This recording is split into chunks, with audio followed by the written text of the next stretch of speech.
درود بیننده عزیز شبکه اجتماعی رادیوی وطن، روز و روزگارتان بخیر و شادی باشد. نشر 134 برنامه پرس کلوب است و مهمان نوبتی ما شاعر و روزنامه‌نگار، نفری که کار را از مجله مشعل شروع کرد تا صدای مردم تا رادیوی تاجیکستان و امروز سردبیر هفته‌نامه بسیار معروف هفته‌نامه ادبیات و صنعت هستند. شاعر و روزنامه‌نگار استاد پرده حبیب، خوش آمدند به برنامه. و اولتر از همه من از مهمان پرسیدم که ما حدود نیم سال گفتمان داشتیم که ایشان به برنامه بیایند. آنها با بهانه سیرکاری و این اون هیچ وقت نآمدند، ولی امروز یک بار دعوت قبول کردند. از ایشان پرسیدم که چی شد یک بار امروز وقت گفتن خالی شدن که آمدن، یعنی بیکار ماندن، و جواب آنها را میشنویم.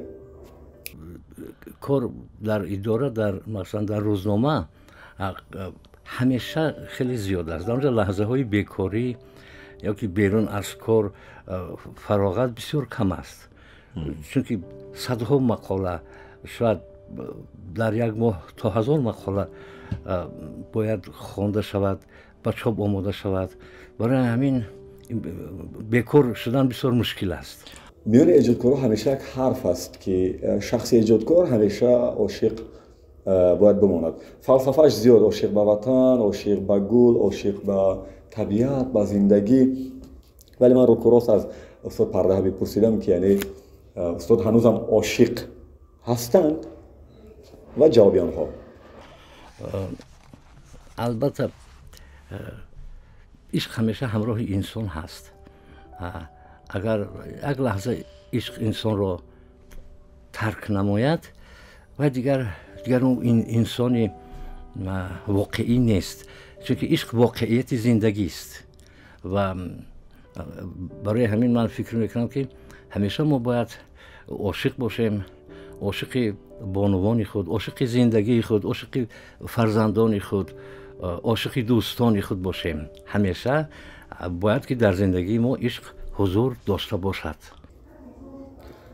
تعطیل تابستان و مهمان برنامه ما پرده حبیبم تا امروز در دهه زندگی میکنند و بچه دهه هستند و این ازشون پرسیدم که یعنی در دوره تعطیل آیا کار و زندگی و کارهای خواجگی بالای بچه های دهه زیادتر بار نمی شود؟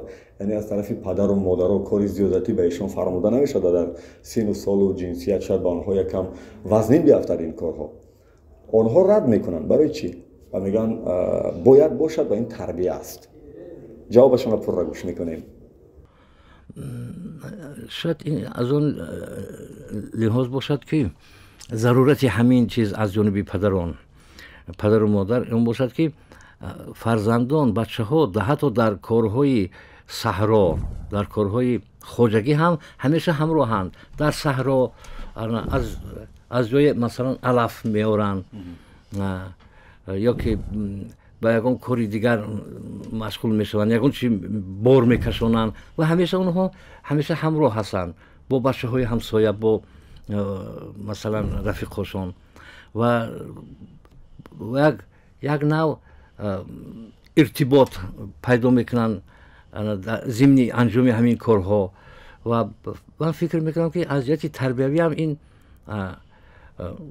بسیار مهم است، بسیار مهم است. و اون چیزی که ما فکر میکنیم که والدین ما با ما سختگیری میکردن و از ما کارهای زیاد طلب میکردن، من فکر میکنم که این یک نوع وای بود، یک راهی تربیت بود و باید ما از والدین خود منتدار باشیم که چون که بسیار کارهایی که ما با سپارش اونها انجام میدهیم و در ضمن ضرورتی خواجگی این چنین یک حکمتی هم دارد، یک موضوع دیگر برای من همیشه جالب است که چرا ما در دانشگاه وقتی که میرویم اکثر وقت بودم همون درس های و موضوعهایی را میخونیم که ما در مکتب میانه خونده بودیم. نمیشد که از اون که از 4 تا 7 سال در دانشگاه و دانشکده های امروز میخونیم بهتره که 2-3 سال خونیم و صاحب اختصاص و دیپلم شویم؟ پرده حبیب چی نظر دارد؟ جواب را گوش کنیم. راستی این ساحه‌ای که شما گفته استاد، من به این چیزا عمیق راستی فکر نکردم. منم مثل شما البته فکر میکنم. بله. ما از بیرون این چیز رو فکر میکنیم ظاهران میبینیم و اندیشه و میرونیم، لیکن این سوال های شما، این توجه شما یا توجه من یا توجه دیگر و نسل نو، مخصوصا نسل نو، شاید به اون آورده میرساند که در همین بخش ها یک دیگرگونی های بسیار خرسندی بخش، همین چیزها رخ میدهد. تا چنین گفتگوها نباشند این آینده این چیزها تکمیل نخواهند شد.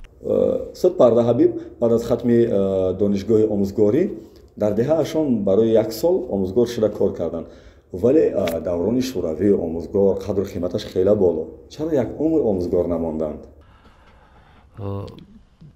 چون که من حتی در لحظه هایی که آموزگار بودم در مکتب کار میکردم و خود رو من همیشه در جهان مطبوعات و ادبیات تصور میکردم.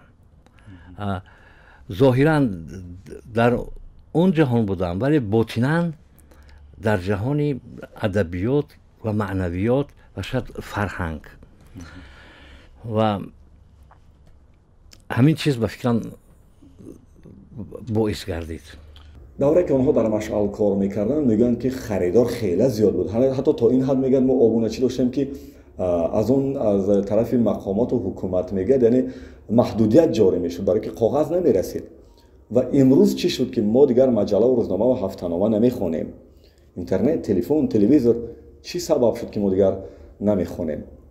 اندیشه هست که آینده اینترنت این چیزها جای نشریه های دیگر رو میگیرد، مثلا روزنامه، مجله. ولی این وقتی که ما به غرب مینگریم هنوز هم واشنگتن پست، نیویورک تایمز و گاردین و دیگر ژورنال و مجله ها افزایش می‌یابند چون که یگان واسطه تکنیکی، یگان وسایل نوی اخبار جای کتاب و مجله و روزنامه رو نمیتواند بگیرد.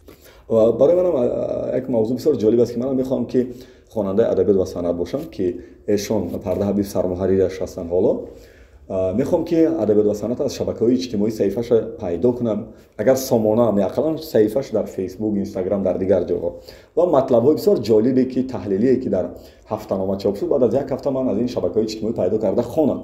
اقلا چرا ادبیات و صنعت صحیفه نداره در شبکه‌های اجتماعی؟ آنها چی میگویند؟ ما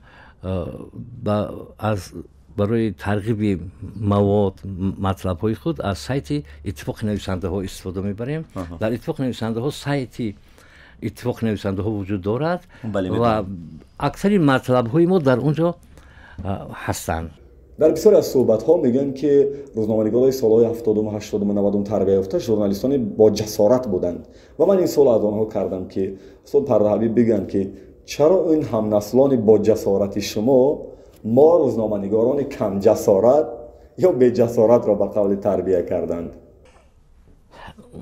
باید گفت که در اون زمان شوروی هم برای اون که روزنامه‌نگار جسارت خود را نشان دهد یا که شجاعتمندی خود را نشان دهد شرایط ها مهیا نبود. هیچ کس برای این یا اون، برای این گونه ظاهر نمودن این گونه قابلیت شرایط مهیا نمیکرد.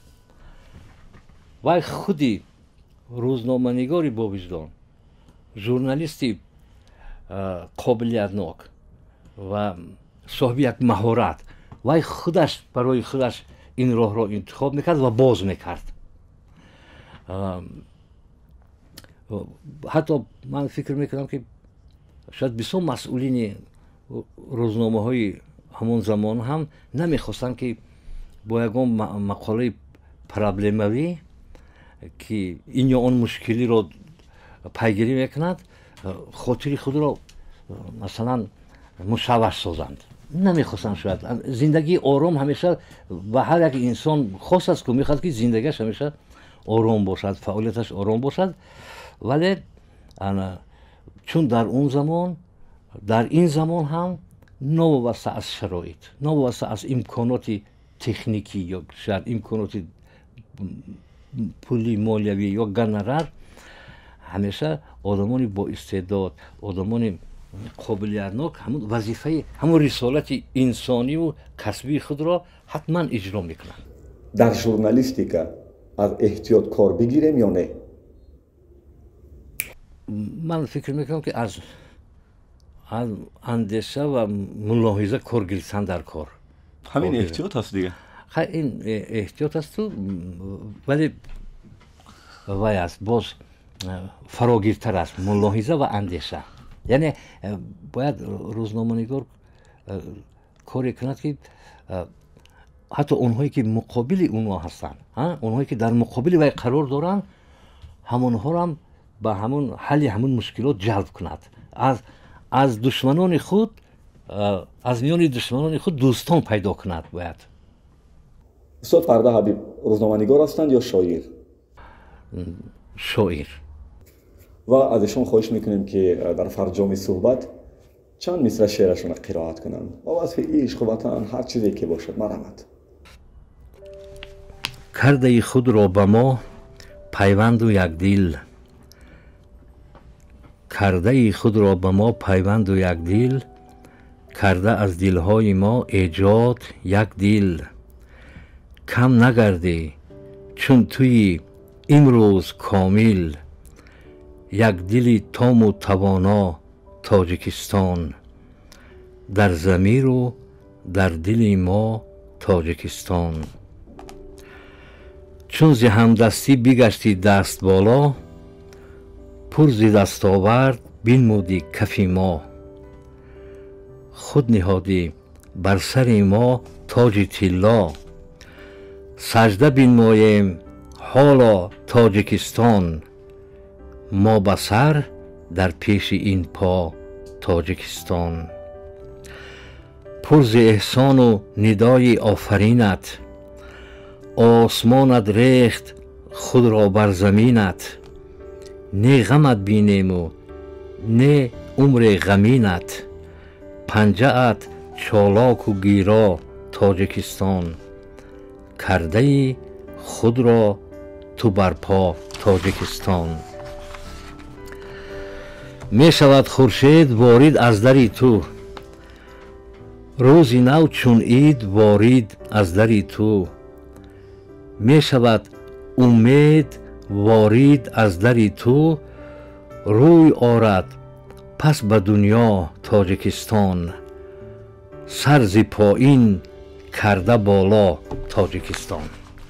анҷоми нашри 134-уми барномаи пресс-клуб шакли видеоиш ки шумо дар шабакаҳои иҷтимоии радиои ватан мебинед, шакли пурраи барнома бошад. рӯзҳои шанбе ва якшанбе аз мавҷи радиои ватан садо дод. ва ман далел эмомалӣ панде ки аз ин суҳбат бардоштам ҳамин аст ки хоксориам як ҳадду меъёре дорад. набояд то ин ҳад хоксор шавем ки умрамон дига ба пирӣ расаду ҳеҷ касе моро нашиносад, аз кору фаъолиятмон бехабар бимонад. муаллифи барномаи пресс-клуб Субҳон Ҷалилов. ҳамеша пайгири мавҷи радиои ватан бошед ва шабакаҳои иҷтимоии моро назорат карда истед. падруд то дурудҳои дигар.